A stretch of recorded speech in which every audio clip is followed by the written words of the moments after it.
Vamos abrir as nossas Bíblias no Evangelho de Lucas, capítulo 15.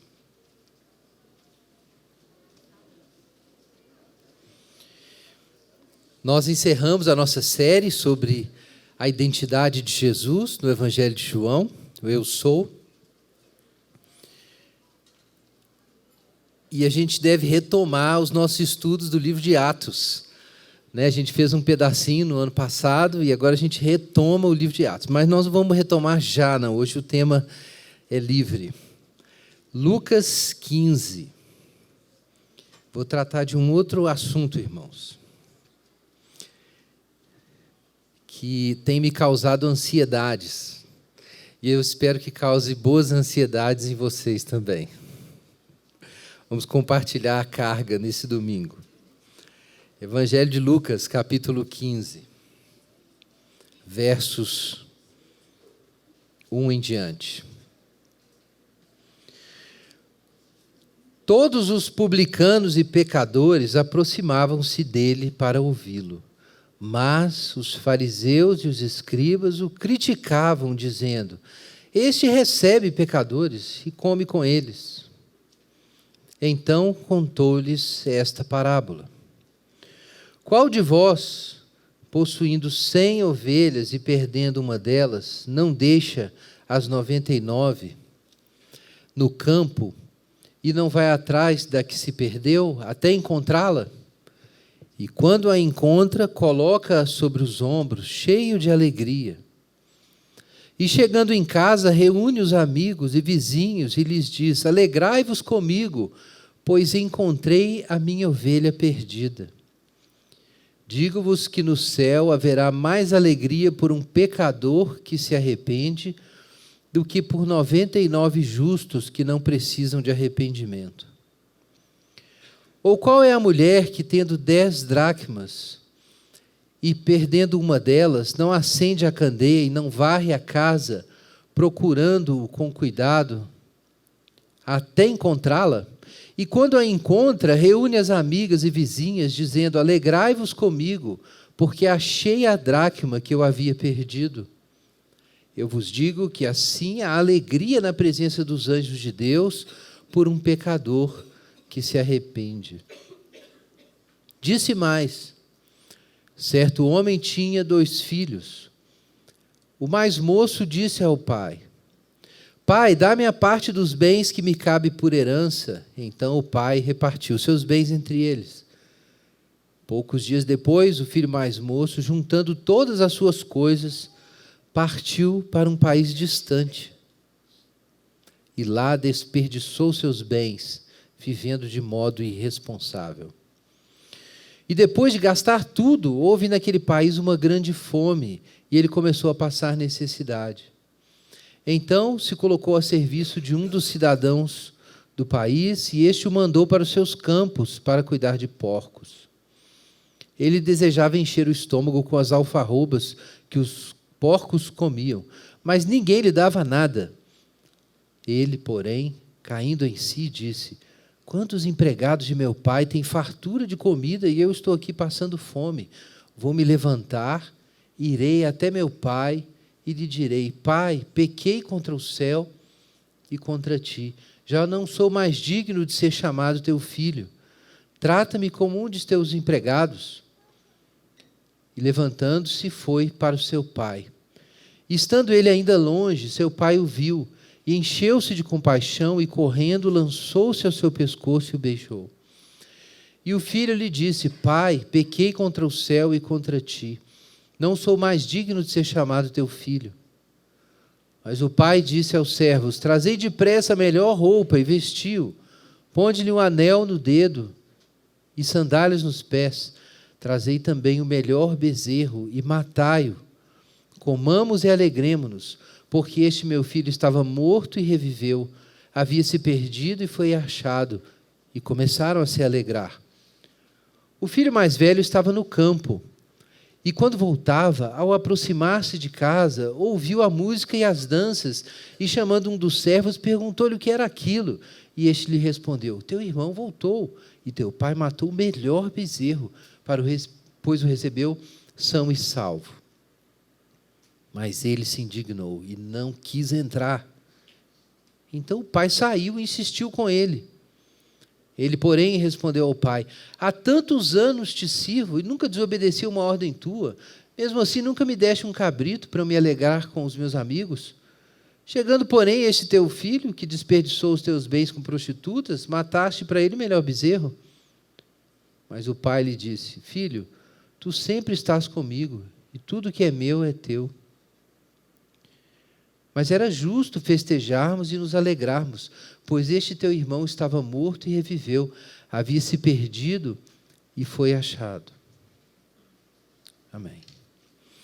Pai Santo, nós damos graças ao Senhor pela Tua palavra. E pedimos o socorro do Senhor nessa manhã, para abrir a nossa mente e o nosso coração.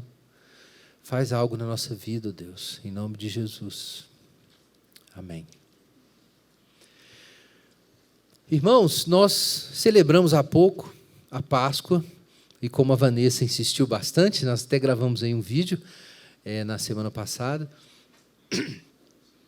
A celebração de Páscoa segue em frente.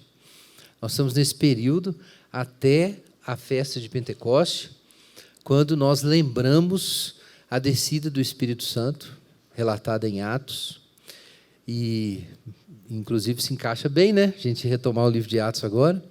E aí a igreja vai ser enviada, isso é o que vai acontecer. O povo de Deus vai ser enviado pelo mundo para pregar o Evangelho. Mas, irmãos, não foi fácil esse trabalho pedagógico divino para dispor os discípulos para essa tarefa, que era a tarefa de Israel. Vamos nos lembrar disso.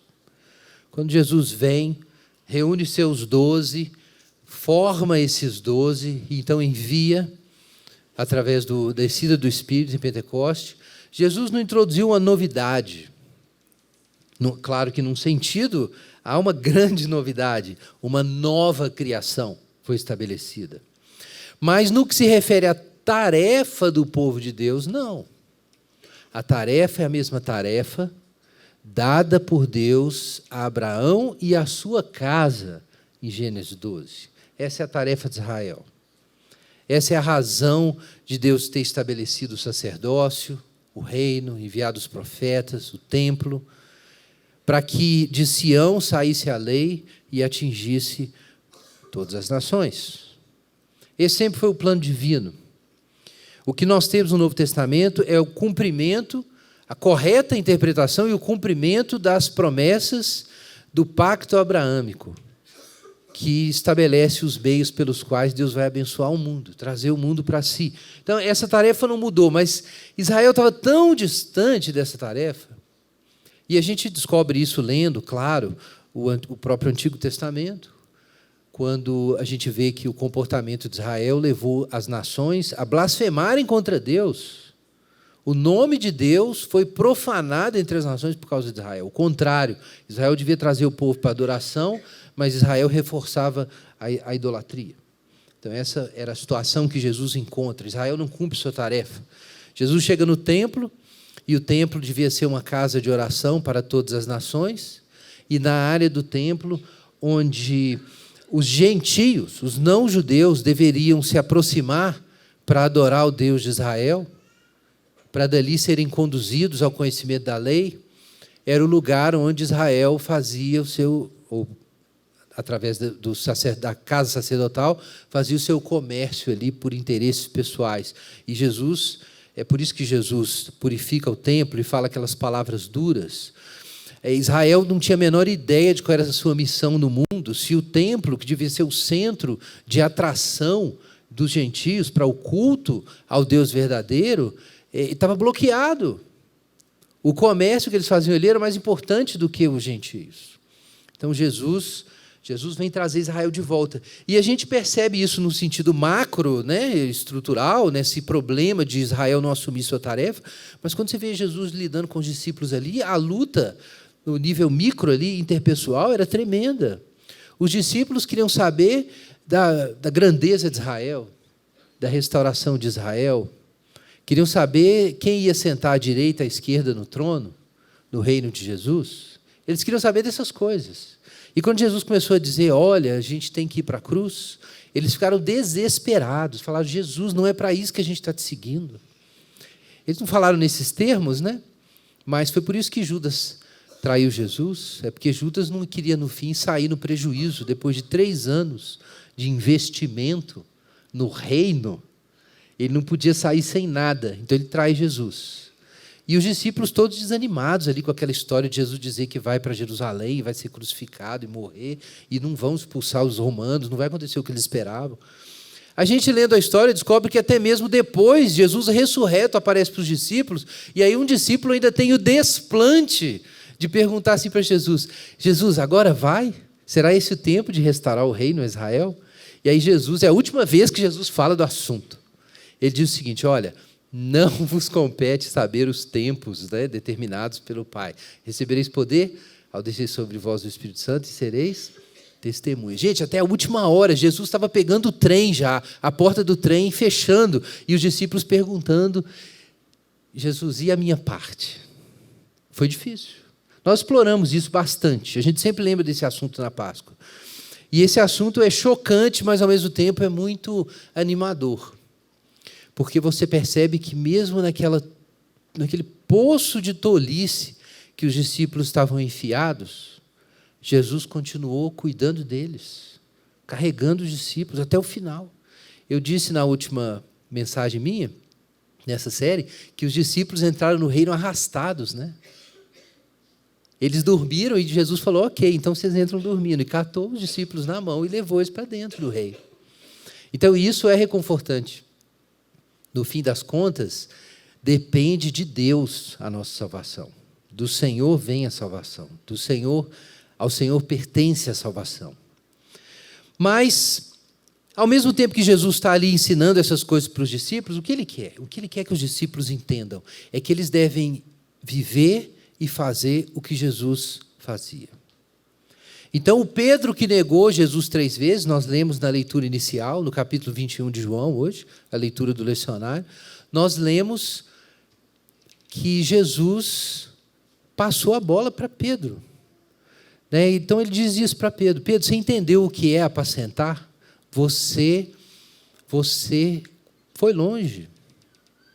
Você fugiu do aprisco, você me negou 3 vezes. Mas Jesus foi lá e buscou Pedro. Ele buscou Pedro mais uma vez. Jesus buscou várias vezes Pedro. E depois que Pedro entende isso, Jesus diz em outras palavras, você vai fazer exatamente o que eu fiz. Que é o que Jesus vinha falando há muito tempo. Vocês querem ser meus discípulos? Vocês têm que acreditar que eu sou o caminho, a verdade e a vida. Vocês têm que crer na minha existência, no meu modo de viver, no meu projeto. Vocês acreditam em mim mesmo? Não pode ser só de boca. Se você diz que acredita em mim e vai fazer outra coisa, você não acredita no meu projeto, no que eu estou fazendo, no meu modo de viver. Você crê que Jesus é o caminho, a verdade e a vida? Então a vida de Jesus é um caminho para você. Ela é a vida que vale a pena, a vida melhor, a vida que você quer para você. Como você pode dizer que crê que Jesus é o caminho, a verdade e a vida, mas você olha para a vida de Jesus e pensa assim, eu não quero essa vida para mim. Então você não crê que Jesus é o caminho, a verdade e a vida. Porque se você crê que Ele é o caminho, a verdade e a vida, você crê que o que Ele está dizendo é verdade.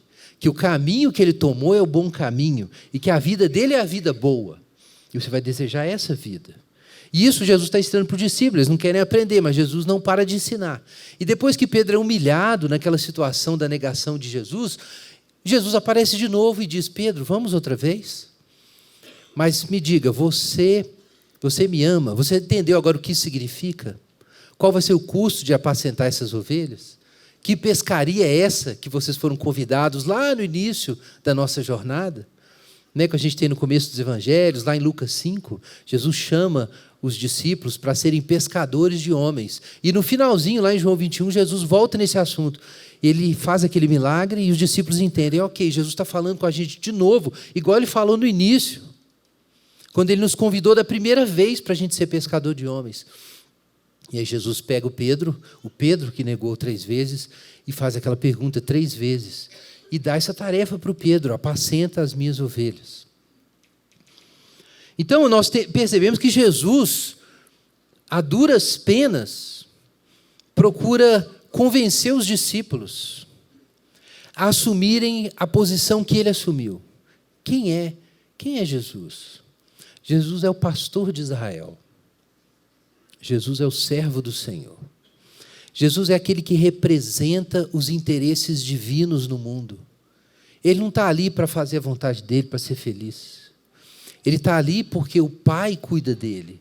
Então ele vai fazer a vontade do Pai e cuidar das ovelhas. Mas quando ele chama alguém, ele diz, você vai fazer a mesma coisa que eu estou fazendo.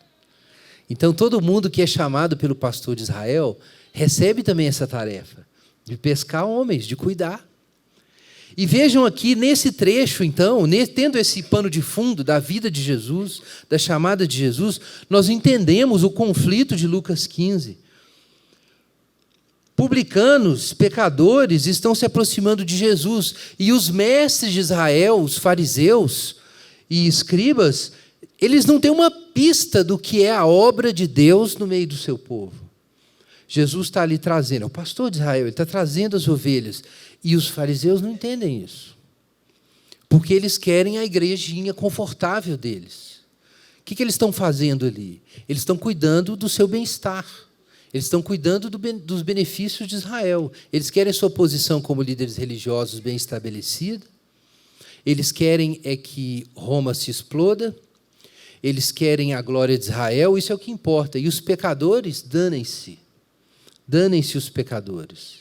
O importante é o nosso conforto e a estabilidade da nossa religião.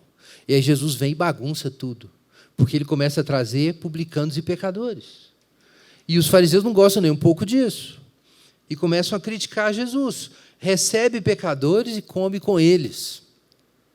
E esse é o contexto de Jesus contar essas parábolas. Ele está usando esse meio para instruir seus discípulos sobre a verdadeira natureza da obra divina, sobre o que Deus realmente está fazendo. E os 12 precisam entender isso. Eles são as 12 tribos de Israel, é por isso que são 12. Eles representam o verdadeiro povo sacerdotal de Deus, posto no mundo para que a luz divina brilhe entre os povos. Então esse povo tem que olhar para fora, não pode olhar para dentro. Tem que olhar para fora. E os fariseus só olhavam para dentro. Vejam que isso é um perigo sério, porque Israel tropeçou, uma das razões porque Israel tropeçou foi essa. Foi essa compreensão que eles tinham da natureza da religião. A religião é para o meu benefício. Quando Deus disse para Abraão, em ti serão benditas todas as famílias da terra. Mas Israel não queria entender isso. Então Jesus é um escândalo por essa razão. Então Jesus precisa arrancar isso dos seus ouvintes, dos seus discípulos. Aí ele conta essas parábolas, são formas diferentes de mostrar qual é a mente divina, no que Deus está pensando, com o que Deus está preocupado, afinal de contas.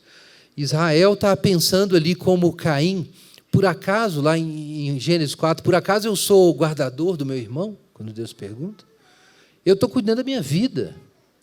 Eu estou aqui na igreja cuidando da minha vida, de cada um se vire.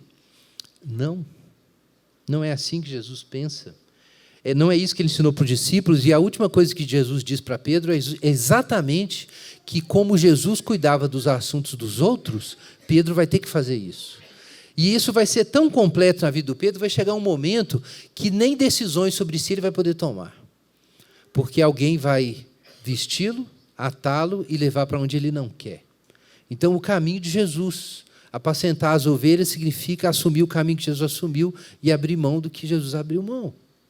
É o mesmo caminho. Mas Jesus está aqui ensinando por parábolas.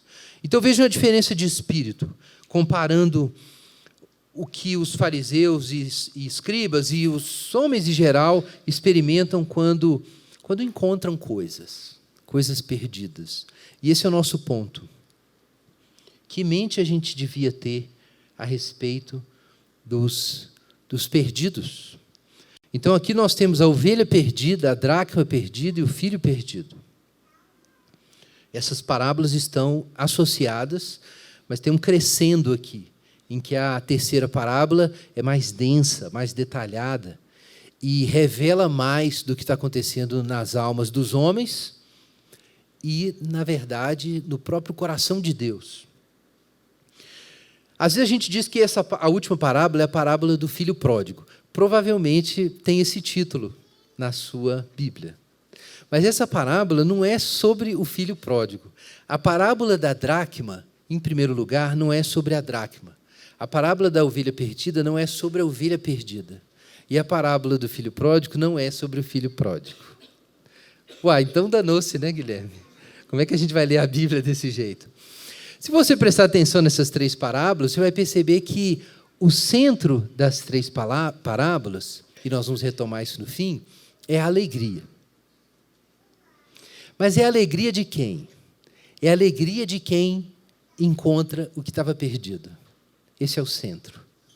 Então vejam a diferença. Os fariseus e escribas absortos consigo mesmos, com o conforto da sua religião. E aí você pensa assim, não, então o contrário dessa religião errada que Jesus está combatendo deve ser a dor e o sacrifício de se entregar pelo benefício do outro. Mas aí você lê as três parábolas e descobre que é a alegria. Sim, tem dor e sofrimento e cruz, e é disso que os apóstolos estavam fugindo. É disso que Pedro estava fugindo, e a última vez que ele conversou com Jesus, Jesus disse para ele, Pedro, se você vai me seguir, não tem jeito. Essa cruz que você está fugindo, desde o dia que você me conheceu, você vai ter que encarar. E aí você pensa assim, então é dor e sofrimento. Mas aí quando você lê a parábola em que Jesus conta a história toda de forma imagética, então é a alegria, não é a tristeza. Mas é a alegria, também não é a alegria de quem foi achado. Não se trata disso. Certamente, a ovelha perdida ficou feliz. Provavelmente. Certamente, o filho que voltou ficou feliz ao ser recebido.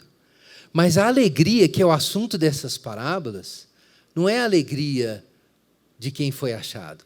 É a alegria de quem achou. Esse é o assunto. Então, veja como Israel está distante. De acordo com Jesus, essa é a mente divina. Esse é o olhar divino para a coisa. Vejam que o ministério de Jesus, de sair atrás de publicanos e pecadores, e toda aquela ralé desprezada por Israel, para Jesus isso era alegria. Isso tinha a ver com alegria. Mas a gente percebe aqui que há três formas de se perder e três formas de ser achado. Eu queria primeiro falar disso, e nós vamos voltar no tema da alegria. Vejam que nós temos aqui, na primeira parábola, a ovelha que foi extraviada e ela foi buscada. Então, se a gente quer entender o que é essa missão de Jesus, essa profecia que foi dada para Abraão, que se cumpre agora, se a gente quer entender isso que Jesus está fazendo, a gente precisa entender como Jesus busca o perdido. É claro que o assunto aqui é o perdido, sim, mas é mais do que isso. Como é que Jesus busca o perdido? Então, a primeira parábola fala sobre uma ovelha extraviada e sobre como o pastor ele larga tudo e vai atrás daquela ovelha. Ela é procurada. Ela é procurada até ser encontrada. E aí, quando ela é encontrada, nós temos, então, a festa. O que faz uma ovelha se extraviar? Então, tem mais de uma explicação. Ela pode ter escondido atrás de um arbusto, ela pode ter confundido o caminho, ela pode ter fugido, ser realmente uma ovelha arisca. As razões para uma ovelha se perder são muitas, e o texto não tenta entrar nesse ponto. Simplesmente as ovelhas se extraviam, isso acontece. Então, uma forma da ovelha ser encontrada é ser encontrada lá fora, extraviada do rebanho, fora do rebanho. Então, talvez Jesus pense aqui no rebanho como os israelitas piedosos e os escribas e fariseus também, por que não? Embora alguns deles sejam bodes. Mas você tem ali aquele rebanho e tem gente que está fora. Na verdade, é muita gente que está fora. Na verdade, o mundo inteiro está fora. E Jesus fala sobre o pastor como aquele que vai lá fora. Então, isso é uma forma de buscar. É você ir atrás. Você tem que sair do lugar. O texto é enfático, porque ele diz que as 99 são deixadas enquanto a 100ª vai ser buscada. E Jesus não falou isso à toa. Certamente Jesus disse isso para deixar muito claro que você precisa colocar o foco naquele que foi perdido e que está fora do rebanho. É necessário fazer esse movimento. Esse foi um movimento que os discípulos tinham preguiça de fazer.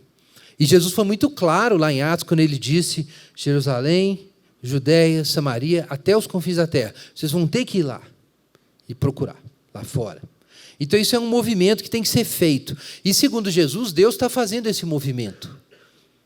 Não é o que acontece quando Jesus desce para salvar os pecadores? E quando Jesus vai então andar com publicanos e pecadores?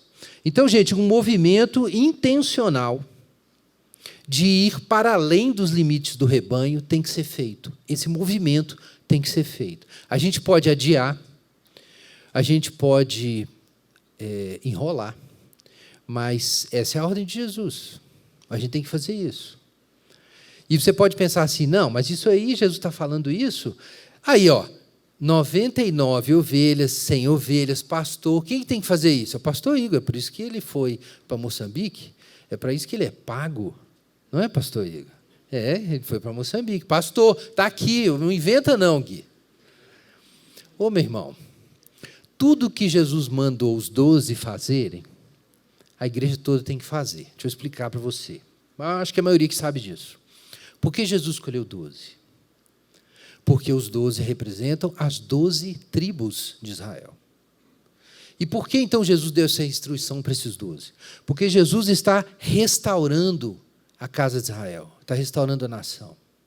E por isso, tudo que Jesus diz para os discípulos, os 12, que são os apóstolos, os enviados, representantes, Jesus está comunicando para toda a nova comunidade de Israel, o novo Israel, que é a igreja. É por isso que, desde o princípio, no século II, já a gente tem os indícios disso, a igreja é chamada de apostólica.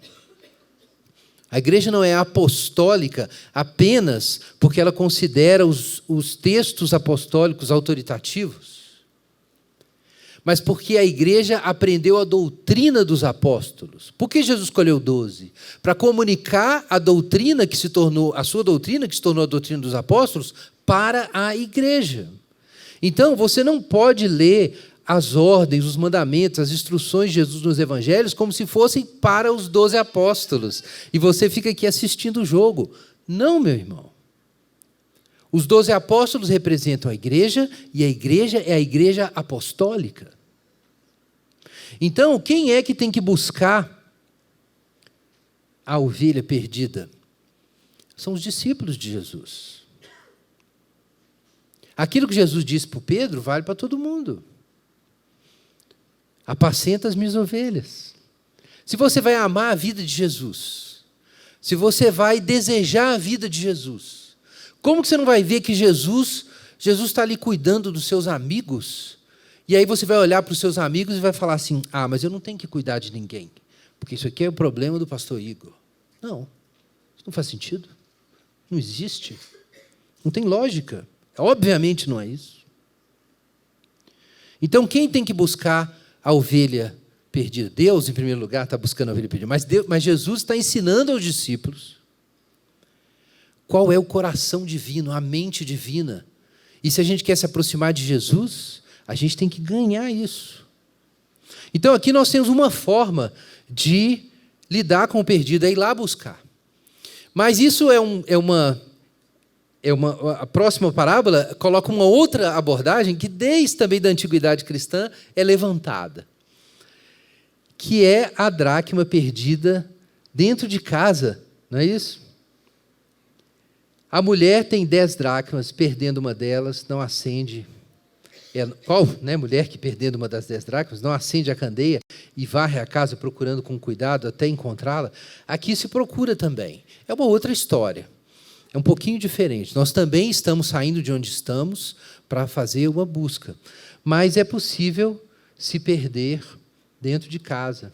Então, desde os pais da igreja, essa parábola é lembrada como ilustração E existe uma discussão até se isso é uma interpretação ou mais uma ilustração do que uma interpretação.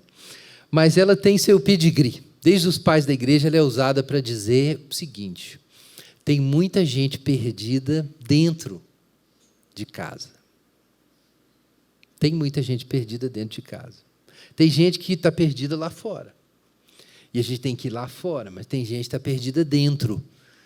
E, de certo modo, embora os apóstolos tivessem que pregar o evangelho a todas as nações, gente, quantos judeus estavam perdidos na época de Jesus, indo ao templo, participando da sinagoga, mas estavam perdidos.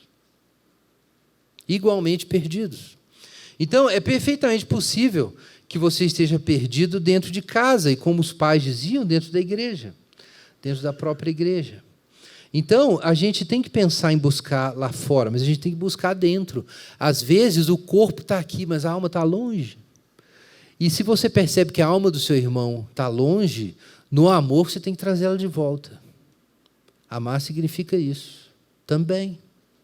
Então, você não pode respeitar tanto a privacidade do seu irmão que você deixa a alma dele desaparecer com o corpo presente. E você também, de novo, não pode pensar que isso é simplesmente tarefa de liderança.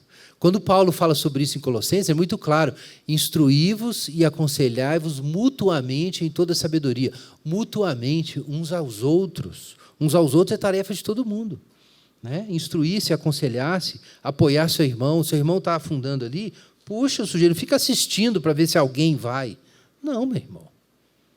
Você não pode dar para Deus essa resposta, né, que Caim deu. Eu não sou o guardador do meu irmão. O guardador do meu irmão é o diácono fulano. Não. Você não pode dizer uma coisa dessa. Você, sim, é guardador do seu irmão. É sua responsabilidade. Mas aqui nós temos, então, você pode buscar lá fora e buscar dentro. Mas a parábola mais chocante é essa do filho pródigo. Porque como se busca esse filho que foi embora? É uma história de perder e achar. Mas, curiosamente, aqui, o pai não sai atrás do filho, né? O pai está pronto para receber o filho. Mas ele não foi atrás. O filho teve que fazer um caminho de volta interno, que foi esse arrependimento, né? Ele pôs a mão na consciência e se tocou.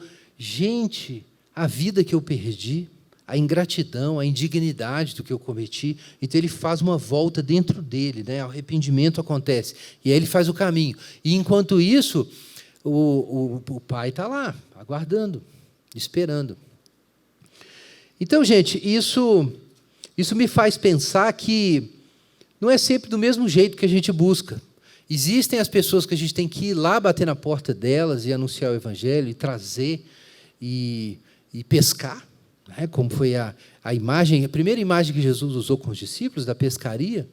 Existe a casa que tem que ser limpa, né? A casa é varrida para se encontrar aquela dracma perdida. Então, a gente tem que varrer a casa também, para encontrar o que está perdido aqui e não lá fora. Mas, às vezes, a gente não busca indo lá.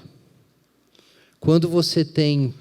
E quanta gente já teve uma experiência assim, de um parente, para fazer uma ilustração aqui, um parente próximo, né, um cônjuge, um irmão. Às vezes, não dá para você ir lá simplesmente catar a pessoa e trazer para a fé. Então, o que você faz? Você fica na porta esperando. É dolorido, porque seria mais fácil para o pai ele matar aquele filho no coração e dizer assim: acabou, eu não vou sofrer por causa disso. Fulano foi embora, então assunto encerrado. Mas vejam que para esse pai o assunto não estava encerrado. Ele continua ali esperando, e quando o filho vem, o pai sai correndo na sua direção. Então o assunto não está encerrado. Mas quanta gente faz isso? E assim, é um recurso de defesa emocional. Você, na alma, aquela pessoa desaparece, não existe mais. Muita gente faz isso. Apaga, deleta da consciência. Mas a gente não pode fazer isso, ainda que seja confortável. Eu não vou dizer que em situações, ok, que são exceções, Como a gente está nessa cultura terapêutica, a gente tem que dizer isso, fazer isso à parte. Claro que se existe um relacionamento que se tornou psicologicamente destrutivo, ou uma codependência, um negócio assim, claro, você vai seguir orientação psicológica, tem coisa que você precisa encerrar, concluir, né, fechar. Não estou dizendo que não. Mas como disposição moral, a igreja ser aquela comunidade que, quando alguém abandona, ela pensa o seguinte: pode morrer, também que se exploda. A gente não pode fazer isso. Nós não temos, irmãos, a permissão de fazer isso. A gente pode ter vontade de fazer isso muitas vezes, mas aí você olha essa história e fala: não posso fazer isso. Porque Jesus quer que a gente tenha a mente que ele tem, que o pai tem. Qual que é a mente do pai? Esse filho picareta, safado, fez isso, e o pai estava ali esperando. Levantando-se, foi para o seu pai, estando ele ainda longe, seu pai o viu, encheu-se de compaixão e, correndo, lançou-se ao seu pescoço.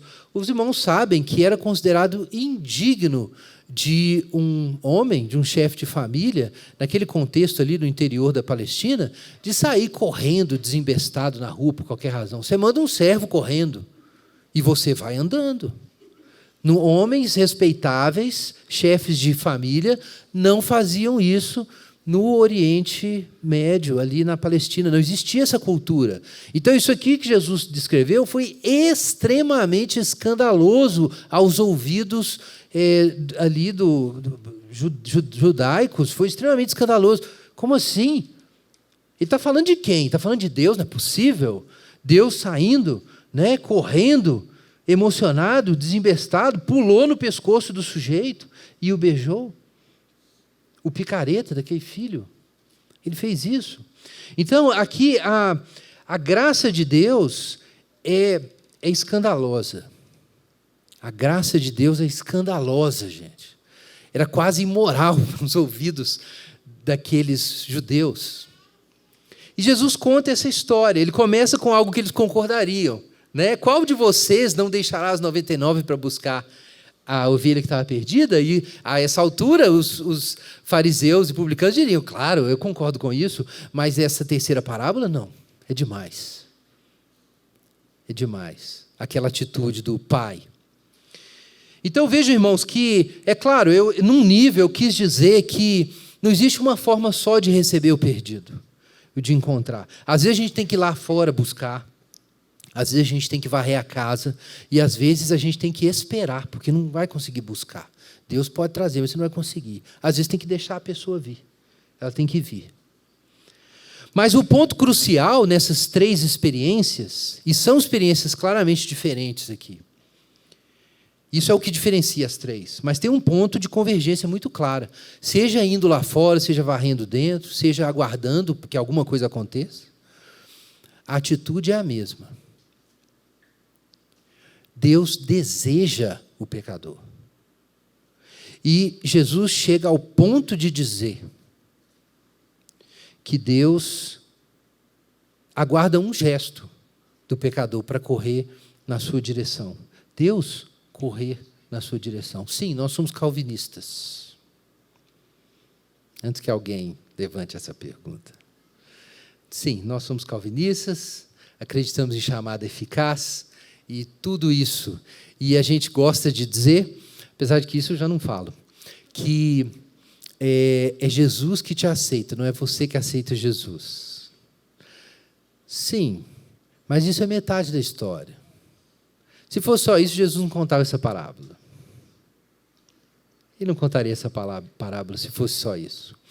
Aqui nós temos uma cena curiosa. Imagina isso, Deus esperando. Deus sentado esperando. E certamente sofrendo com isso. Com o abandono daquele filho.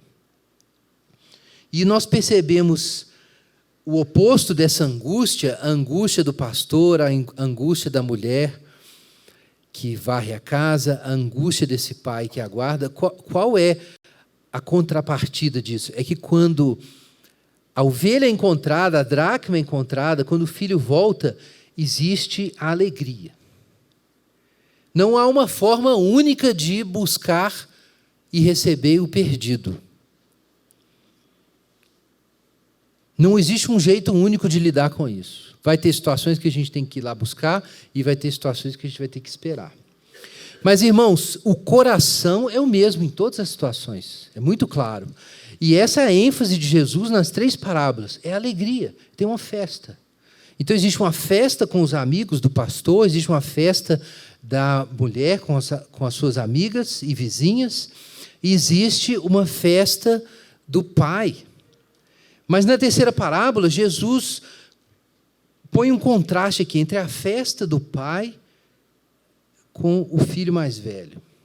O filho mais velho é Israel, são os publicanos, são os escribas e fariseus. Quem é o filho mais velho? É alguém que está ali participando da casa, trabalhando da casa, vivendo os benefícios. Como Israel ali com o templo, com as sinagogas, ensinando a lei, está supostamente ali dentro. Mas no coração não está. No coração está afastado. E a salvação desse irmão, desse filho e também irmão, mas esse irmão pecador, né, desviado, a conversão dele dispara um processo de iluminação. Porque o pai sente uma coisa, mas aquele filho mais velho sente outra coisa. Ele não participa da mente, do coração do pai. Esse era o problema que Jesus tinha que resolver com seus discípulos. Porque Jesus, por isso Jesus diz para Filipe, quem vê a mim, vê ao Pai.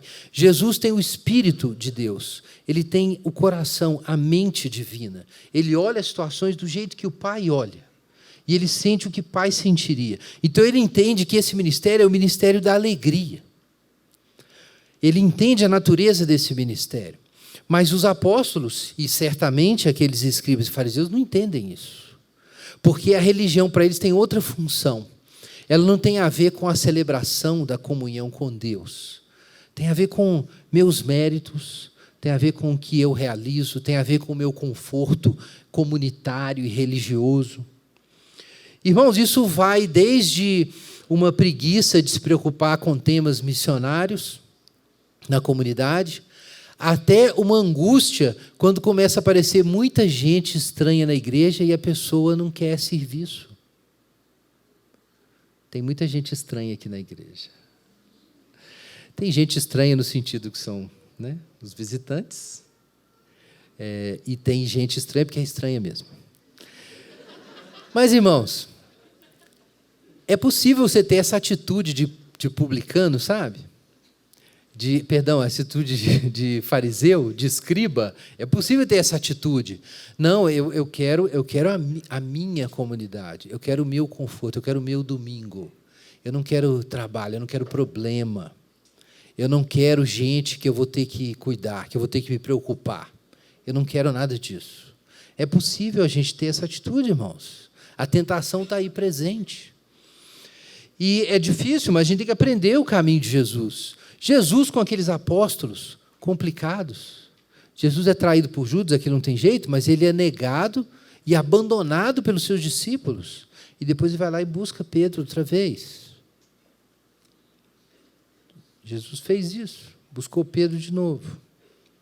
Então, irmãos, os irmãos entendem o que eu disse no início, que eu queria compartilhar com vocês um desconforto, uma ansiedade. Eu gostaria que vocês saíssem desconfortáveis daqui hoje. Mas em que sentido? Não estou trazendo nenhum julgamento. Não quero que você sinta culpa. Não é isso. A questão é se a gente entende o que Jesus está lutando para comunicar para os seus discípulos. Ele está dizendo, eu vou fazer de vocês pescadores de homens. Eu vou fazer de vocês pessoas que sabem que estão seguras no amor de Deus. Que sabem que o seu destino está garantido. Para que vocês se livrem desse peso. Entrega esse peso de si. Entrega esse peso de si para Deus e vem comigo. Vem fazer o que eu estou fazendo. É o que ele está falando com Pedro no final, apacenta minhas ovelhas. O Pedro ainda estava lutando com aquele negócio, não, eu tenho propósitos, eu tenho metas, eu tenho alvos elevados na minha vida. E ele achava que Jesus ia ajudar a cumprir esses objetivos. E a certa altura ele vai entender que não é nada disso, que ele vai ser vestido por outra pessoa e não ele, e vai ser atado e vai ser levado para um lugar que ele não queria ir. Não vai ser como era na juventude, que ele fazia o que queria, ia para onde queria, e era por isso que ele negou Jesus. Porque chegou uma hora que ele viu que não era possível. Aí Jesus puxa ele de novo e fala: vamos de novo, Pedro. Você não viu como que eu fiz? Eu sei que foi difícil, você pulou fora, pediu arrego, ok, mas você viu como que eu fiz? Eu já estou aqui buscando você de novo, vamos lá comigo, seja meu amigo. Você não fala que é meu amigo? Então vem comigo, vem fazer o que eu estou fazendo, Pedro. Pensa o que eu estou pensando, sente o que eu estou sentindo. Irmãos, é isso que resta agora que Jesus morreu e ressuscitou. E está no céu, e Ele vai enviar o Espírito. E nós estamos aqui. A gente está aqui para quê, gente? O que nós estamos fazendo aqui? Você não vem aqui para a igreja para você ter o seu consolo dominical. Não é para isso.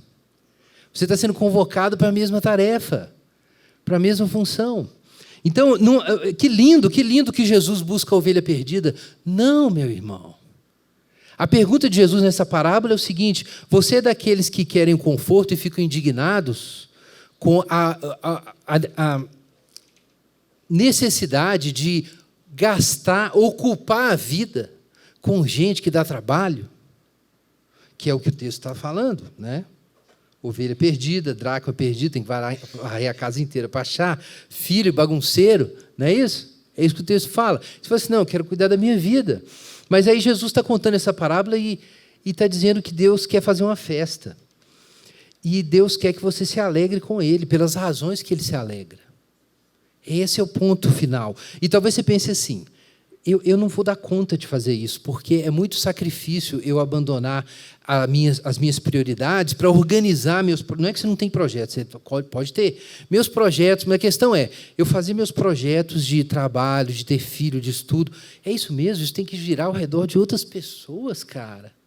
Agora que eu sou uma pessoa madura, antes eu vivia para fazer tudo que a minha tia pedia, porque eu era uma pessoa emocionalmente dependente, eu ficava só fazendo o que minha mãe queria, e agora que eu tenho um self, que eu tenho consistência, que eu consigo planejar as coisas e atingir meus objetivos, pronto, agora que eu vou viver, Guilherme, você vai me dizer um negócio desse, que a minha vida tem que girar ao redor dos outros?